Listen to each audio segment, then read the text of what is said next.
Recruitment,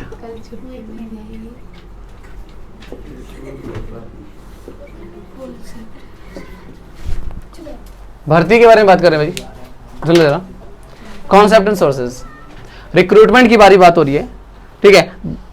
it refers to the process of searching of the prospective employ and stimulating them to apply the job in the organisation.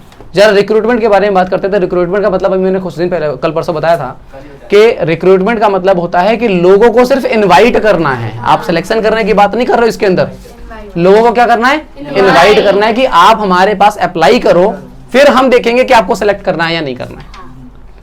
समझ में आई बात? Recruitment means making available person to fill the different vacant posts in the organization. Effort are made in the process to ensure that the more and more people submit applicants so that the selection become the easy. हम लोग recruitment के अंदर ये करते हैं कि लोगों को अट्रैक्ट करते हैं अपने ऑर्गेनाइजेशन की तरफ के वो हमारे ऑर्गेनाइजेशन में आकर के अप्लाई करें, ताकि ज़्यादा से ज़्यादा लोग अप्लाई करें, ताकि हमें एक वाइडर चॉइस मिले और उसमें से हम बेस्ट एम्प्लॉय को जो है अपने लिए, जो हमारे लिए बेस्ट सूटेबल जो होगा हमारे लिए, उसको हम चूज कर पाए। ठीक है ना। प्रोसेस ऑफ रिक्रूटमेंट के ऊपर आ जाते हैं सीधे सीधे, ठीक है। तो process of recruitment of employ, पहला प्रोसेस में आपका आता था कि requisition of employ after the determining the needs of the employ in the respective department. हर डिपार्टमेंट में कितने कितने लोगों की जरूरत है, इसका एक रिक्विजिशन तैयार करेंगे, कितनी किस किस जगह पे कितनी भर्ती निकालनी है हमको। समझ में आई बात? मतलब हर डिपार्टमेंट कितने लोगों की आवश्यकता है, उस चीज का पता लगाएंगे हम लोग, ठीक है। उसके बाद identification of the source of recruitment. अब ये देखा जाएगा कि ये जो रिक्रूटमेंट की जानी है, जैसे मान के चलिए हमें लगा कि भाई ये 150 लोगों की जरूरत है, तो वो 150 लोग जो लेने हैं हमें, वो 150 लोगों को लाने का कौन सा सोर्स हो सकता है। सोर्स में दो तरीके के हो सकते हैं, internal source and external source.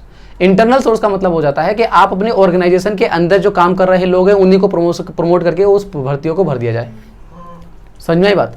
या फिर कहीं किसी दूसरी ब्रांच में ज्यादा लोग हैं, वहां से उठा करके यहाँ भर दिया गया, ठीक है। इस तरीके से करा जा सकता है। एक्सटर्नल में क्या हो गया कि बाहर से नए लोगों को बुला करके सिलेक्ट किया जा रहा है, ठीक है। तो दो तरीके का किया जा सकता है, तो हम उसमें देख लेंगे कि किस तरीके से हो सकता है, ठीक है। फिर इनविटेशन,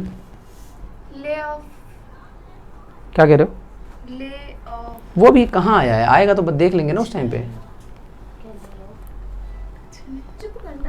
हाँ जी, इनविटेशन टू इंटरेस्टेड पीपल।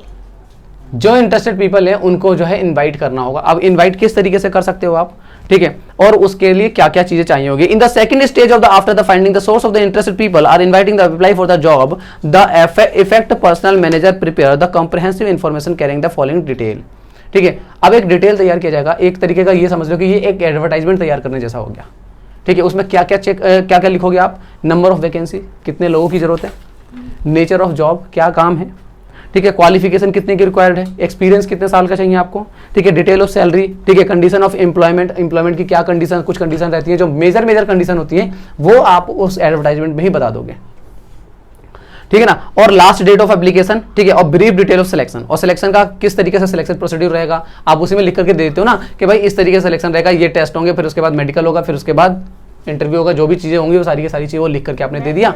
हाँ हाँ, बहुत सारे जॉब में मेडिकल होता है, ठीक है।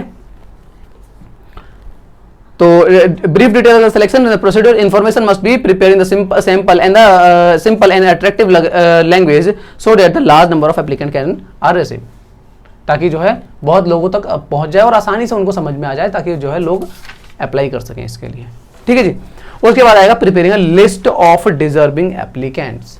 अब आपके पास इन्विटेशन आ गया, ठीक है, आपके पास लोगों ने इन्विटेशन डाल दिया, ठीक है। On the receipt of the employ application the same are verified during the course of verification applicants are divided into two parts, one part those consist of the application which will fulfil the qualification required by the organization and other the consist of the having the which do not fulfil the required. मतलब दो तरीके की list बनाई जाएगी, एक वो जो आपकी जितनी भी एलिजिबिलिटी क्राइटेरिया था आपका वो फुलफिल कर रहे होंगे, जो एक्सपीरियंस मांगा आपने, जो एजुकेशन क्वालिफिकेशन मांगी आपने, जो भी चीज़ आपने रिक्वायरमेंट मांगी वो आपके वो फुलफिल कर रहे थे, और दूसरा वो जो फुलफिल नहीं कर रहे थे, जो नहीं फुलफिल कर रहे थे उनको हटा दोगे।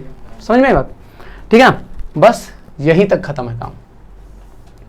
एक डाटा तैयार करना जिसमें सिर्फ ये पता है कि ये लोग तो सिर्फ एलिजिबल है हमारे लिए, अभी हमने इसमें सिलेक्शन नहीं किया है, अभी इनका इंटरव्यू सब कुछ होना बाकी है, अभी तो सिर्फ छांटा गया है कि भाई ये लोग जो है हैं लायक और ये लोग नहीं हैं, तो उनको तो हटा दिया गया। किसी का फॉर्म गलत था, किसी का एज गलत था, या किसी का क्वालिफिकेशन नहीं था, या किसी का एक्सपीरियंस नहीं था, और अप्लाई तो कर देते हैं लोग, ठीक है ना। तो हमें तो ये चेक करना पड़ेगा ना, तो उन चीज़ों को पहले छाड़ लिया हम लोगों ने, ठीक है। और यहाँ पे हमारा रिक्रूटमेंट जो है वो खत्म हो जाता है।